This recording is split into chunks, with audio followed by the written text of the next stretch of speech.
बहुत समय पहले की बात थी। उत्तर भारत के एक छोटे से गांव कुंवरपुर में एक गरीब बढ़ई रघुनाथ अपनी पत्नी गोमती और इकलौती बेटी बेला के साथ रहता था। बेला की सुंदरता के चर्चे दूर दूर तक फैले हुए थे। एक दिन गोमती रघुनाथ से बोली, आखिर कब तक हम यूं ही गरीबी में दिन काटते रहेंगे? अब तो बिटिया भी सयानी हो गई है, तुम्हारी बढ़ई की दुकान भी जैसे तैसे चल रही है। ईश्वर पर भरोसा रखो गोमती, हमको विश्वास है कि हमारी बिटिया की किस्मत में ना कोनो बहुत ही अच्छा वर अवश्य लिखा होगा, देखना तुम। वो सब तो ठीक है, लेकिन अच्छे वर बातों से नहीं मिलते। सोचो, अगर मिल भी गया तो हमारे पास तो उसकी शादी के लिए धन तक नहीं है। मेरी बिटिया के पास तो एक चांदी की अंगूठी तक नहीं है। रघुनाथ ये सुनकर उदास हो गया और कुछ कहे बिना अपनी दुकान की ओर चल पड़ा। दुकान पर जैसे ही वो बैठा, गांव का मुखिया उसके पास आ गया। हाँ रघुनाथ, तुम्हारी बेटी बेला की सुंदरता के चर्चे अब गांव तक सीमित नहीं रहे भाई। लोग दूर दूर से उसके बारे में पूछते हैं, तो अब तुम धन का इंतजाम कर लो अपना, ठीक है? अरे भाई, तुम्हें उसकी शादी भी तो करनी है ना। हाँ मुखिया जी, सुबह हमारी गोमती भी हमसे यही कह रही थी, लेकिन अब आप ही बताइए कि मैं करूं तो क्या करूं। हम जैसे गरीब के लिए अपनी बेटी की शादी करना बहुत बड़ा काम है। कहा कहें आपसे, हम करना तो बहुत कुछ चाहते हैं, पर हालात। बस बस बस, कुछ भी कहो, कुछ भी करो रघुनाथ, लेकिन देखो, सयानी बेटी को ज्यादा दिन तक घर पे नहीं बैठाया जाता। वर ढूंढने से ज्यादा जरूरी है उसे समय पर विदा करना, समझे? चलो अब मैं जाता हूँ। इतना बोलकर मुखिया चला गया, लेकिन रघुनाथ की आंखों में चिंता और दिल में बोझ छोड़ गया। इधर दोपहर के समय गोमती अपनी पुत्री बेला को भोजन देते हुए बोली, बेला, जरा ये भोजन अपने पिताजी को दुकान पे दे आ। बेचारे सुबह से काम में लगे होंगे और वैसे भी उन्हें तेरे विवाह की चिंता बहुत सताती है। माँ, चिंता मत कीजिए, भगवान पर भरोसा रखिए, सब ठीक हो जाएगा। बिल्कुल अपने पिता पर गई है तू, वही बात वही भरोसा। चल अब जल्दी जा। बेला भोजन लेकर घर से बाहर निकल गई। वो आधे रास्ते तक पहुंची ही थी कि तभी गांव के जमींदार का बेटा भैरव सिंह रास्ता रोककर खड़ा हो गया। कितनी बार कहा है भैरव सिंह, जरा भी शर्म नहीं बची? बार बार मेरा रास्ता क्यों रोकता है? बेला रे बेला, तुझको देखकर मेरा है दिल डोला। अरे बेला बेला बेला, देखो भाई बेला, तुम्हारे पिताजी रघुनाथ साहब ये तो कभी तुम्हारी शादी करवा नहीं पाएंगे। अरे भाई, क्योंकि उनके पास फूटी कौड़ी भी नहीं है। एक दिन तुम्हारे पिताजी को मेरे पिताजी से कर्ज मांगने आना ही पड़ेगा। वो दिन कभी नहीं आएगा। मैं अपने पिता को तुम्हारे पिता से कर्ज लेने ही नहीं दूंगी, भले ही मुझे जीवन भर कुंवारी ही क्यों ना बैठना पड़े। अरे हमारी हवेली में बड़े बड़े लोग भी झुक कर आते हैं, तो तू सोच ले बेला, तेरा विवाह तो होगा नहीं, मुझसे कर ले मित्रता तू। उसके बाद मैं सब कुछ दूंगा ना, गहने, कपड़े, जरूरत का सामान, जैसे एक पति अपनी पत्नी को देता है भाई। हाँ बस, हाँ एक बात ध्यान रखना, मैं दूंगा सब कुछ, बस शादी नहीं करूंगा, क्योंकि भाई शादी तो मैं अपनी बराबरी वालों से ही करता हूँ। ये सुनकर बेला का गुस्सा आसमान छू गया। उसने एक जोरदार थप्पड़ भैरव सिंह के गाल पर जड़ दिया। ये क्या किया तूने बेला? जमींदार के बेटे भैरव सिंह को थप्पड़ मारा तूने? अब तो देख मैं क्या करता हूँ। अगर यही बात तेरा बाप जमींदार भी करता तो एक नहीं दो थप्पड़ मारती। और हाँ, तू जमींदार का बेटा हो या राजा का, मुझे फर्क नहीं पड़ता। आइंदा मेरा रास्ता मत रोकना और ऐसी घटिया बात दोबारा मत करना। मित्रता करनी है तो अपनी बहन चंद्रलेखा से कर, सुना है वो भी बहुत सुंदर है। भैरव सिंह ये सुनकर आग बबूला हो गया। बस इसके आगे एक लफ्ज भी मत कहना बेला। खुद पर बात आई, अपनी बहन पर बात आई तो इतना गुस्सा? मैं भी किसी की बेटी हूँ। इतना कहकर बेला गुस्से में वहाँ से चली गई। वो सीधे दुकान पहुँची जहाँ रघुनाथ बैठा हुआ था। अरे अरे अरे, क्या हो गया बेला? ये तेरे चेहरे पर इतना गुस्सा काहे झलक रहा है? क्या बात है? बेला ने सारी घटना रघुनाथ को बता दी। रघुनाथ का चेहरा गुस्से से तमतमा उठा। अरे इस जमींदार का बेटा भैरव अपने आप को समझता क्या है? तूने बिल्कुल सही किया बेटी, और उसके गाल पर जो थप्पड़ मारा, अरे तुझे तो दूसरा भी मारना चाहिए था, दोनों गाल पे। बेला के जाने के कुछ ही समय बाद भैरव सिंह वहाँ आ गया। तेरी बेटी ने मेरे गाल पे थप्पड़ मारा है, इसका अंजाम तो तुझे भुगतना पड़ेगा। ए, हम गरीब हैं लेकिन कमजोर नहीं, इसीलिए अभी हम साफ साफ शब्दों में कह रहे हैं, हमारी बिटिया से दूर रहना, वरना हमारे हाथन में इतना जान है ना कि जिसका तुमको अंदाजा नहीं है।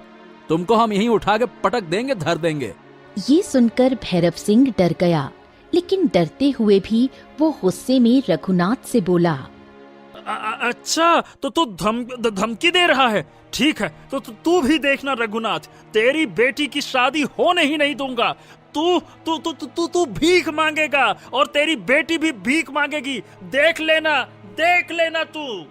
अरे जा जा जा यहाँ से। अपनी ई अकड़ और ई बातें उन लोगन को सुनाना जिन्होंने तेरे बाप से कर्जा ले रखा है।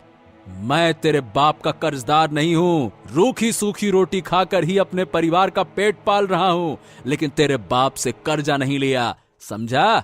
इसीलिए तेरी अकड़ हमारे सामने ना चलेगी। अबे जा। भैरव सिंह गुस्से में वहाँ से चला गया और सीधा अपने पिता जमींदार के पास जाकर सारी घटना बता दी। ये सुनकर जमींदार पूरी तरह से क्रोधित हो गया। तू जमींदार के बेटे के नाम पे कलंक है भैरव। अरे बेला ने तुझे थप्पड़ मारा और तू उस 2 कौड़ी की लड़की से मार खाकर आ गया। रघुनाथ ने तुझको धमकी दी और तू डर गया, और अब तू यहाँ बच्चों की तरह मुझे बता रहा है, मुझसे शिकायत कर रहा है। चल मेरे साथ, अब चल। जमींदार तुरंत कुछ आदमियों को लेकर रघुनाथ की दुकान पर आ गया। ए रघुनाथ, ससुर के नाती, तुझको बिल्कुल भी डर नहीं लगा हमारे बेटे को धमकी देते हुए? इसने हमारी बिटिया के साथ बदतमीजी की थी। मेरी बात कान खोल के सुनो। जमींदार की औलादें इस तरह की बातें अक्सर किया करती हैं, परंतु तुम्हें इसका बुरा नहीं मानना चाहिए, समझे? ए जमींदार, अगर तुम्हारा बेटा फिर से ऐसी हरकत करेगा ना, तो अब की बार हमारी बेटी नहीं बल्कि हम मारेंगे उसको। हाँ। ये सुनते ही जमींदार गुस्से से अपने आदमियों की ओर देखकर बोला। अरे देखते क्या हो, तोड़ो इसके हाथ पांव, इतना मारो कि आइंदा ये हमारे सामने जबान चलाने से पहले 100 बार सोचे। मारो साले को। जमींदार के आदमी रघुनाथ को बुरी तरह से पीटने लगे। तभी गांव का मुखिया वहां आ गया और बड़ी मुश्किल से रघुनाथ को उनके चंगुल से छुड़ाया। बस शांत हो जाओ। मेरी बात कान खोल के सुनो।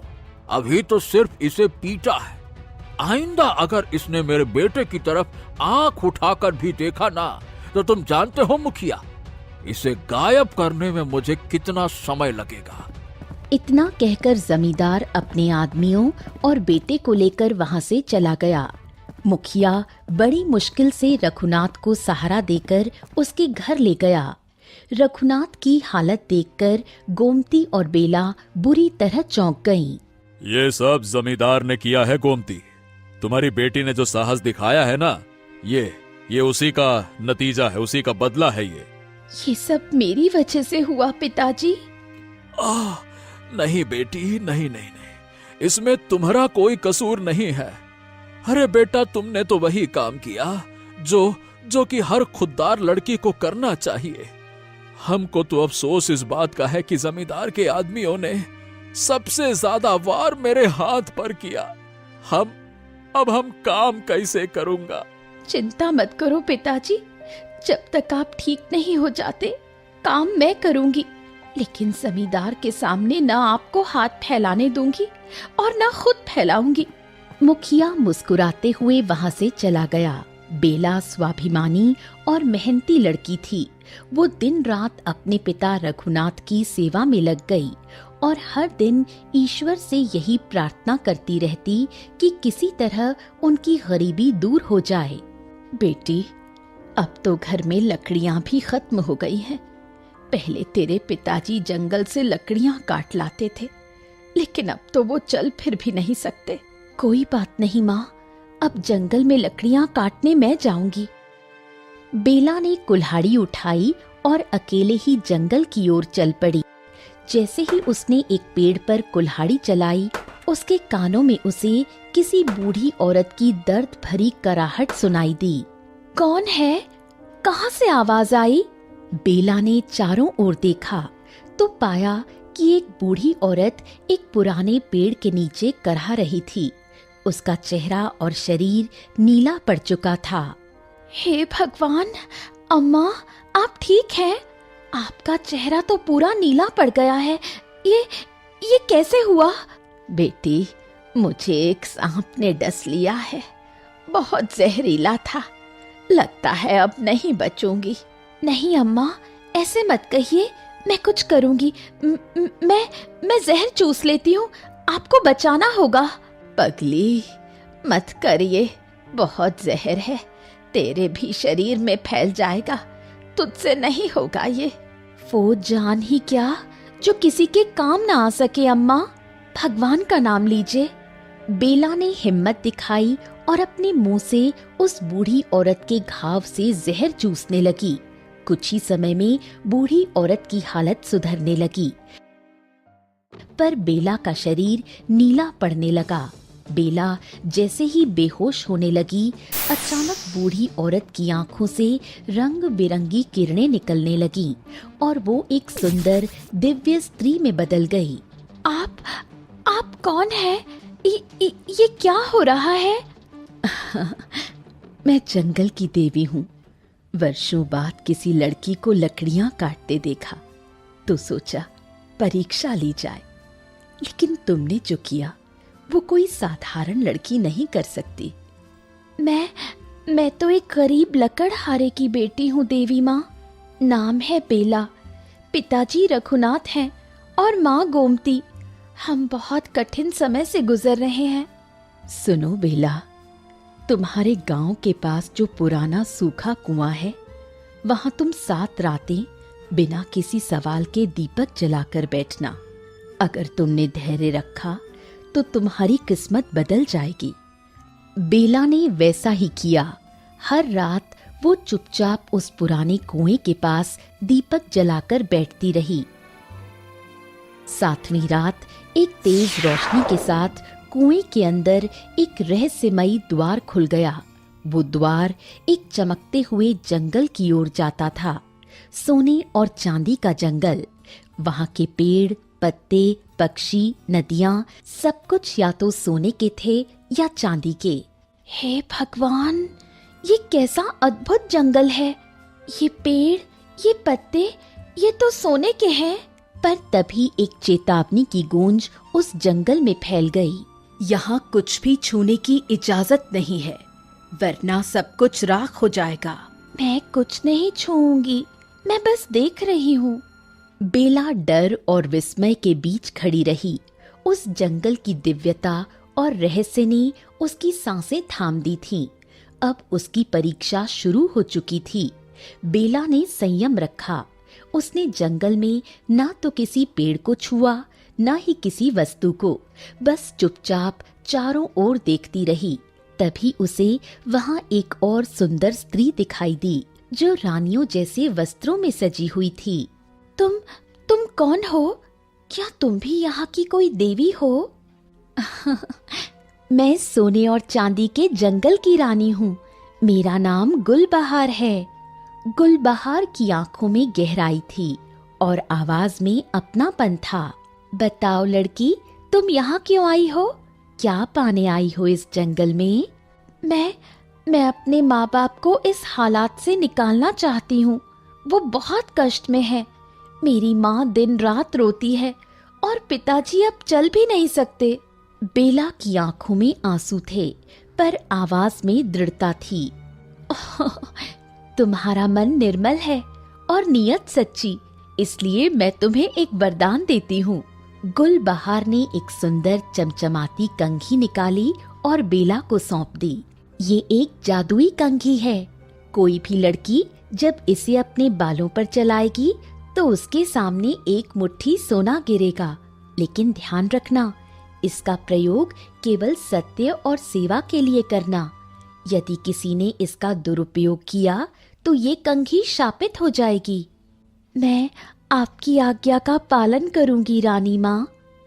इसे केवल माँ बाप के सुख के लिए ही उपयोग करूंगी। बेला ने कंघी को आंचल में रख लिया और उसी रास्ते से लौट आई। घर पहुंचते ही उसने सारी घटना अपने माता पिता को बताई। बेटी, ये सब किसी चमत्कार से कम नहीं है। भगवान तेरा भला करे। बेला बेला बेला बेटा, जो तूने किया वो कोई बेटा भी नहीं कर पाता। बेला अब रोज इस कंघी से थोड़ा थोड़ा सोना इकट्ठा करने लगी। वो उसे बाजार में बेचती और धीरे धीरे घर की हालत सुधरने लगी। कुछ ही समय में उनकी झोपड़ी की जगह एक सुंदर सा पक्का मकान बन गया। अब गोमती को रोटियां सेकने के लिए धुएं में खांसना नहीं पड़ता था।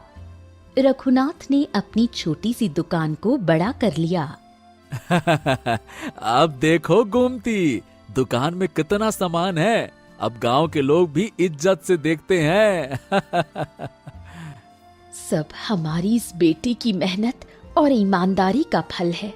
बेला और रघुनाथ अब गांव में आदर के साथ देखे जाने लगे। कोई ये नहीं जानता था कि इस बदलाव के पीछे एक जंगल की देवी और एक सोने की कंघी थी, और उससे भी बढ़कर एक लड़की का स्वाभिमान और सेवा भाव था। लेकिन जमींदार के बेटे भैरव सिंह को शक हो गया। उसने सोचा कि अचानक से बेला की किस्मत इतनी जल्दी कैसे बदल सकती है। वो जानता था कि कोई रहस्य जरूर छुपा है।